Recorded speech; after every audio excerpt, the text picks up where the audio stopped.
Do this in class too, so you can retake the quiz. Quizzes were not very good. So this paper kind of highlights some of the mistakes. You can use it to follow along or use it to check when you're done with your correction paper. Before you start correcting, what's a triangle congruent statement? A lot of you on this page struggle with triangle congruent statements. What does that mean? And that would be listing the triangles that are congruent in the correct order of the letters. The letters follow the tick marks of the congruent angles. And so it matters what order you go in. And what the reasons are that follow, always going to follow with one of our triangle congruence statements. If you can't use one of these, you can't write a triangle congruent statement unless it's given to you. Okay, so we're going to go through the answers here. I'm going to go kind of quickly. You can play it back if you need to. We have a triangle congruent statement. We're just naming the corresponding parts of congruent triangles that are congruent. This is a CP/CTC question. So DBC is congruent to RPQ. And RP is congruent to DB. Making sure that you get the right notation there. It's a picky notation thing. Angle B is 36. That means angle P is 36. Angle Q is 54. That means angle C is 54. What's the measure of angle D? Well, you add these two together and you get 90. That leaves 90 left over. The other way to do this would be to draw a picture and put in the angle. So draw a picture DCB, and I'd follow the same order RQP, and then write the numbers in. For each problem, use the diagram, tell which theorem, postular definition makes each statement true. These are not all triangle congruent statements. So what you do, just like we did in class, you mark the angle or side that they give you that's congruent. So I marked that. Why is that congruent? Well, if you trace this, the parallel lines here, it's a parallel lines. If parallel lines, then alternate interior angles congruent. They're congruent. Usually when you have this triangles like that, there's a little Z there. Angle HNL is congruent to KNJ. That's right here. And vertical angles theorem. And the last one is a triangle congruent statement. So I have to use one of my reasons here. It's not just a plain theorem, it's a triangle congruence theorem. So right now my triangles are congruent by angle, side, angle. I have that much information. Use the information below to find the values of x and y. Okay, so things I can do. I have a congruent statement, which means the corresponding angles are congruent. So if I is 45, that means F is 45. If H is 2y, that means E is 2y. And now I can try to solve. So they also give you angle D is 65, which means angle G is 65. So there's more than one way to do this problem. If you get your picture marked up, it's a lot easier. Anything that is equal, you set equal to each other. So 45 equals 2x plus 5. 2x equals 40. So x equals 20. Now I have enough information here that I can find y a couple different ways. One way is to note that these two angles add up to 110. And so that leaves me with 70 left over for 2y. So 2y equals 70, y equals 35. The other way is to say 45 plus 65 plus 2y equals 180. 35 is not the measure of the angle, it's the measure of y. Use the diagram to the right. There are two pairs of angles marked congruent. Can you prove a third pair are congruent? Well, if two angles are congruent, we know the third pair of angles are congruent by the third angle theorem. So yes, angle ABD is congruent, ABD, to DBC. I could go other direction, sorry. ABD, CDB. Third angle theorem. So when you have a doubt here, just write some numbers in. Maybe like 35, so that's 35. If you make that up to be 60, then that's 60. If you do a little subtraction, you could find that pretty easily. There are two pairs of sides marked congruent. What is the third set of sides, and can they be proven congruent? If so, why? Well, the only side that's not marked is one that we would always mark anyway, and that is BD is congruent to itself. The reason is reflexive property. Most of you got this one right. You struggle with this one right here. Okay, on to the back. A couple parts here. This is like your final. Then complete the triangle congruence. If they are not congruent, write not enough information. So I need to look at the picture and mark anything on here that could be congruent. That's reflexive property. I know I have the parallel line, so I have the Z, so I have an angle congruent there. So now I have an angle, and a side. So my triangles are congruent by angle, angle, side. Now I just need to follow the correct order. M, R, W. So I'm going from one tick mark to none to 2. So I go over here and I go from 1 to none to 2. M, W, R. Or K, W, R.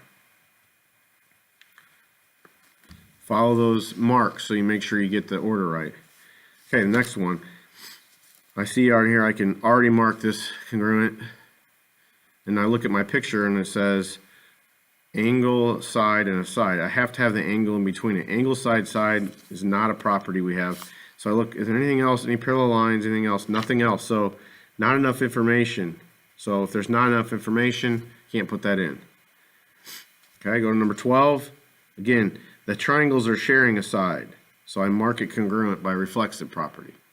Now I have 3 sides that are congruent. That is one of my properties. So I just need to go in the correct order. I'm going down the 1, 2, 3 route. Sorry, looking at DBC. 3, 2, 1. So I need to go 3, 2, 1 again. So D, B, A. Order is important. Last one. I look at the picture and right away I can see I have vertical angles congruent. So now I have a side angle, a side. There's my reason. And I'm going to see what order they're going. So I'm going A, B, C. So I went from, my last side was the 2 tick mark side. Okay? These triangles, if you look, you rotate them over. You could rotate this and fold it over the top, and E would be on top of A and D would be on top of C if you folded that over. And then you'd line up everything that's congruent. So if I go A, B, C, I have to go E, D, C here. And it's easy to check. Angle E should match up with angle A. I make sure angle ACB is congruent to ECD. That works. So this one says copy the picture from the quiz. Mark on your picture, then write a reason here. I'm going to get that picture just real quick here. Okay, so I have my picture, and I'm looking at what I have right now. This is from the given information. QR and TS are congruent.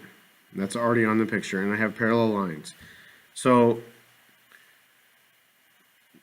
I know a side right now already from my given. I'm just going to put a side there. And because I have parallel lines, I have the Z again. So I know angle QTS is congruent to RQT because of parallel lines. Imply alternate interior angles congruent. That gives me an angle. So I have a side and an angle. I need another angle or another side. Well, I know the triangle's touching each other, so I'm going to put a tick mark right there in the middle. QT is congruent to QT. by reflexive. That gives me another side. And that actually is the answer right here. So, do I have an order? I have side, angle, side. So, write a congruent statement. A lot of you gave reasons why the other sides were congruent. A triangle congruent statement is about the triangles, and again, your reasons are these things. So I have side, angle, side as my reason. And so if you did your angles in order back here, you can use those for your triangles, or you can start over again. I'm going to go start on the parallel side. I'm going to go to S, T, Q. And that is congruent to R, Q, T.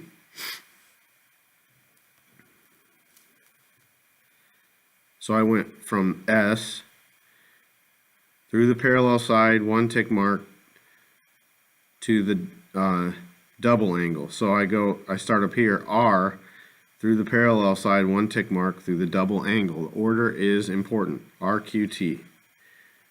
So it's worth double checking, because if you notice, up here I listed the angles in a different order, and so it doesn't matter for an angle, but it does for a triangle. Okay, last one. Okay, all these questions here are to help you think about as you go through this problem. Okay, the original question just says which sides and angles are congruent. Explain how you know each pair. This is things that are in your head. Read the given. What do I have here? MG is congruent to MP. That is a side. That's given. That's how I know it's congruent. The second given, MK bisects angle PMG. Okay, and the way we did these in class is I had you trace the angle being bisected, because there's two angles here that could be bisected. PMG is this angle right here, and it's being bisected right there. That's where my congruent marks go, not up here. You can't just pick any side. So angle PMG, or PMK, is congruent to GMK. And because I used an angle bisector, that's the definition of angle bisector. That tells me an angle. So I have a side and an angle. I need another angle or another side to finish this problem. Okay? Anything else you can mark on the picture? Yeah, the triangles share a side. MK is congruent to itself. And that is reflexive. Most of you are getting the reflexive property. I need to make a third mark on there. Okay? So the original question said which sides, angles, and or triangles are congruent. So we're not done. This is 3 points right here. Side, angle, side. I have not said which. Now I have triangle PMK. I'm going from the 2 side to the 1 angle to the 3 side. So I got to go from the 2 to the 1 to the 3. It is congruent by side, angle, side. I have that on my picture. I'm just taking from my picture and putting into words. In addition, I can also say angle P is congruent to angle G by CPCTC, because now the triangles are congruent. Every other part is congruent. I could say KP is congruent to KG, same reason. I could say angle PKM is congruent to GKM, same reason. All of those things follow after I prove triangles congruent. Follow the steps, one thing at a time. Label side and angle. Okay, you can complete this correction. You'll have a chance to retake it during this finals week. This is also a good review for your exam.